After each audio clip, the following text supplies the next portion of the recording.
Thanks to Bet365 for sponsoring the Gary Neville Podcast and connecting us to every game that matters. If your favourite sport is happening, it's happening on the Bet365 app.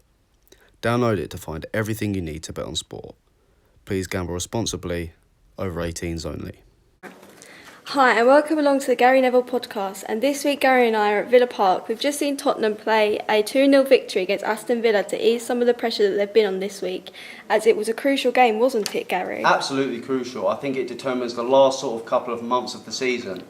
I think it was that big a game today for Spurs. I think going into that 6th place, a point behind West Ham, 3 points behind Chelsea, gives José Mourinho that feeling that he might still do something really, really good in the league this season. I think if they hadn't won here, then they would have obviously been too far away.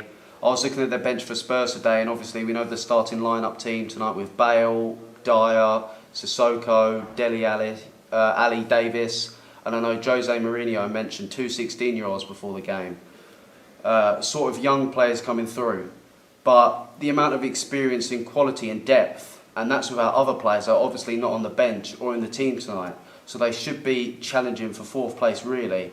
I think that Chelsea will feel a little bit of heat if Spurs get near them. And, you know, they started the season off really well, and they have got good goal scorers, or they have got good goal scorers. I thought Kane played well tonight. I wasn't sure earlier before the game that he would, but he gave the fans what's expected of him. Ironically, do you think there is less rational in perhaps in the central defensive partnership of the home team here, with Mings actually has been linked to move to Spurs in recent times? Yes, to me, I feel like they always have to win. That sounds really crazy, but as a defender sometimes it's annoying when you can't win it, and you know you saw a rash penalty being given away by Kasper. But you see Sanchez, you see defenders sometimes, they go around, and Dyer obviously has made mistakes this season, so you just got defenders in there. That's the thing about defenders, reliability and consistency and trust. And you watch them and you think they individually would be difficult to play against, them one-on-one, but they're not really a unit yet. And you think of José Mourinho, his best teams, particularly in Chelsea in recent years, they had a really good back four, and there's a solidity to him. And that sort of reliability and someone that it hangs off. You know, great back fours and someone that just holds it together, and he just hasn't got that man, he just hasn't got that one at the back that everyone else sort of gains confidence from. For example, Van Dijk at Liverpool, Kompany at Manchester City in recent times, Vidic, obviously, or Ferdinand at Manchester United. All these players over the years that have formed great back fours that you've seen, John Terry at Chelsea, you just know that they hold it together, you can see it, their arms go out wide. You look at them and you think that they're 4 individual defenders operating, okay, not doing badly at Spurs.